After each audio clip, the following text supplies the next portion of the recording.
Oui, tout à fait. Enfin, remarquez quand même le chiffre qui est affiché à l'écran. Oui.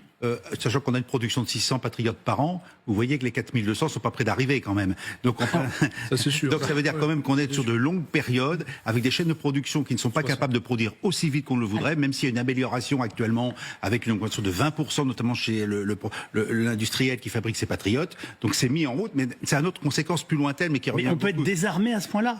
Quand je vous écoute, de temps à autre, je me dis, mais ils sont à poil sur certains... Non, mais peut-être qu'ils vont peut-être changer leur manière de tirer les missiles pour les rendre plus économiques à la frappe. C'est surtout ça. C'est pas bien. Mais c'était l'éditorial. Non, j'allais pas jusqu'à là, mais néanmoins, on est bien dans une... Moi, j'ai une autre conséquence qui concerne d'ailleurs Emmanuel Véron par sa spécialité, c'est qu'en fait, ça recule aussi la possibilité américaine de faire face à la Chine si elle devenait beaucoup plus agressive en 2027-2028. Parce qu'en fait, tous les stocks qui se vident à l'origine, maintenant, ça sera au détriment des stocks futurs. Et n'oublions pas que les Américains se préparent à un affrontement armé potentiel à partir de 2027. C'est écrit par écrit au Pentagone. Donc on va peut-être passer entre 2028-2029 et que les Chinois regardent ça, on dirait attends, ça y est, ils ont commencé à perdre 50% de leur stock, ils sont pas capables de le récompléter. Et en même temps, ils vendent à l'étranger pour garantir leurs intérêts. Oui. Donc à un moment donné, pour moi, il y a un affaiblissement, je dirais, missilier, entre guillemets, des États-Unis dans le cadre, éventuellement, d'un conflit avec la Chine. Vincent ? Très cher frère. Et ceux du nord au sud, de l'est à l'ouest et du centre, bonjour, bonjour, bonsoir et bon dimanche. Alors, qu'est-ce qu'on est en train de vous raconter? Qu'est-ce qu'on est en train de vous dire là maintenant? C'est que les Américains annoncent le programme de ravitaillement, de remplacement des missiles et tout ce qui fait leur défense. En fait, leur défense et leur protection. C'est tout ce qui fait leur défense et leur protection. Alors, qu'est-ce qui est en train de se passer en ce moment précis?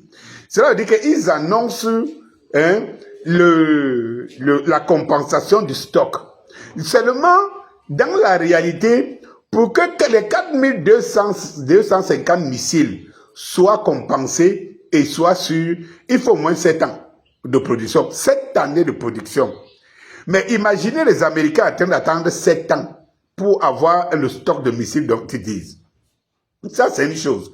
Pendant ce temps, si eux n'en ont pas, ce n'est pas leur protégés et leur proxy qui en ont. Ce n'est même pas les Israéliens qui en auront, ainsi de suite. Donc vous vous rendez compte que, en fait, ce que les Iraniens ont fait aux Américains, les 40 jours de guerre, non, ne voyez pas Donald Trump tergiverser un jour devant, un jour derrière, un jour à gauche, un jour à droite, un jour en haut, un jour en bas, et tout. C'est parce qu'en réalité, il faut quand même essayer d'exister dans cette tragique défaite. Parce qu'elle est tragique. Cette tragique défaite. Oui, voilà la réalité. On vous a annoncé 25 milliards de francs de commande de matériel. Mais de quel matériel? Lorsque nous serons en 2030, nous sommes aujourd'hui 2026, lorsque nous serons en 2030 et 32, ces missiles d'Américains seront obsolètes. Ces armes qu'ils prétendent aujourd'hui lancer des budgets qui seront prêts dans 6-7 ans, ça veut dire que le stock plein est livré, seront obsolètes parce que la science a tellement évolué. L'Iran, la Russie, la Corée, la Chine ont tellement fait vite évoluer la science au point où les Américains, c'est fini. C'est la débandade totale. Et moi, ce qui me plaît dans cette histoire, c'est que regardez comment les médias occidentaux se moquent des Américains. Ah, je n'aimerais pas être à leur place en ce moment.